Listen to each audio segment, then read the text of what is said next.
Morning दोस्तों, तो कैसे हैं आप सब। आई होप आप अच्छे ही हो। तो दोस्तों आज सुबह के नाश्ते में है ब्रेड पकौड़ा और साथ में है पोहा, इधर है चटनी। तो चलिए इसे खाते हैं और चलते हैं रूम में। आज करेंगे कुछ स्पेशल काम, तो चलिए खाकर चलते हैं। तो दोस्तों मैं नाश्ता करके अपने रूम में आ चुका हूँ और आज नाश्ते में मैंने दोस्तों खाया था पोहा। तो मैंने सोचा कि क्यों ना आज पोहा के ऊपर ही कुछ वीडियो बनाया जाए। तो दोस्तों चलिए जानते हैं आज पोहा खाने के फ़ायदे। पोहा नॉर्थ इंडिया का एक बहुत ही मशहूर डिश है। खासकर इंदौर में इसे खूब खाया जाता है। यह स्वादिष्ट के साथ साथ पौष्टिक आहार है, जिसमें कार्बोहाइड्रेट, फाइबर, आयरन और विटामिन भरपूर मात्रा में पाया जाता है।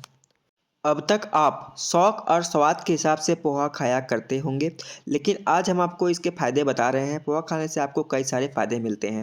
तो चलिए जानते हैं इनके फ़ायदे। सबसे पहला है एनर्जी देता है। अगर आप सुबह नाश्ते में पोहा खाते हैं तो आप दिन भर एनर्जेटिक महसूस कर सकते हैं। पोहा में कार्बोहाइड्रेट पाया जाता है, जो शरीर को एनर्जी देने में मददगार होता है। दूसरा है बीपी कंट्रोल करता है। बीपी के मरीजों के लिए पोहा खाना फ़ायदेमंद हो सकता है। पोहा फाइबर से भरपूर होता है और यह ब्लड शुगर लेवल को नियंत्रित करता है।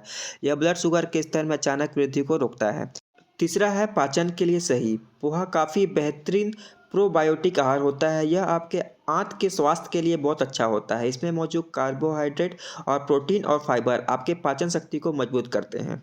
चौथा है इम्यूनिटी। पोहा खाने से आपको इम्यूनिटी मजबूत हो सकती है, क्योंकि पोहा में हरी सब्जियों का इस्तेमाल करके ही बनाया जाता है।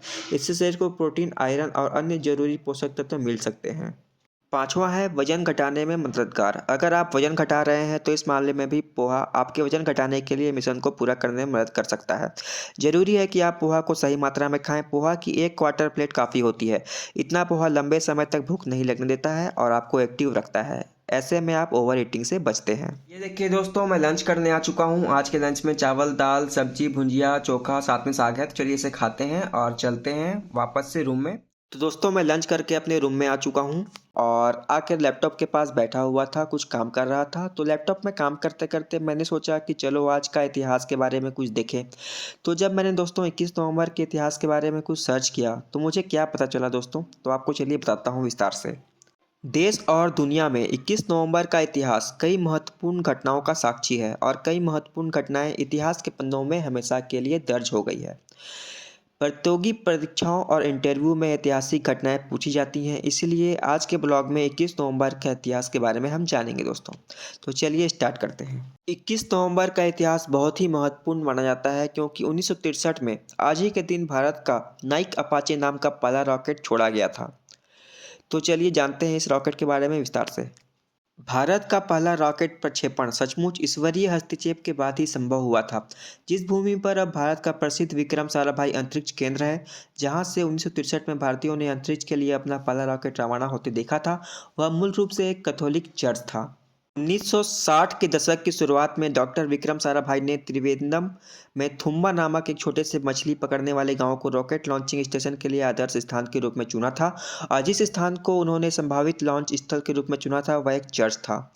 सेंट मैरी मैडलिन चर्च पृथ्वी के चुंबकीय भूमध्य रेखा पर स्थित था, एक काल्पनिक रेखा जहां भूमध्य रेखीय इलेक्ट्रोजेट मौजूद हैं। इसने डॉक्टर साराभाई की रुचि जगाई थी। वैज्ञानिकों के इस समूह में डॉक्टर एपीजे अब्दुल कलाम भी शामिल थे। डॉक्टर एपीजे अब्दुल कलाम ने ही लॉन्च पैड पर लाने के लिए नासा द्वारा निर्मित रॉकेट नाइट अपाचे को शिशु को साइकिल पर ले जाते दिखाया गया है एक फोटो में। काफ़ी परिश्रम के बाद 21 नवंबर 1963 की पूर्व संध्या पर नाइकी अपाचे ने सेंट मैरी मैडलिन चर्च के सामने वाले बगीचे से अंतरिक्ष में उड़ान भरी। यह भवन, जिसमें टावरों और घाटियों की चर्च जैसी सुंदरता है, अब एक अंतरिक्ष संग्रहालय है जहां आप जूते पहनकर नहीं जा सकते। तो ये देखिए मैं डिनर करने आ चुका हूँ और आज के डिनर में है रोटी, ओल का सब्जी और साथ में है भुंजिया और बादाम का चटनी। तो चलिए इसे खाते हैं और चलते हैं दोस्तों सोने। तो इसी के साथ दोस्तों गुड नाइट।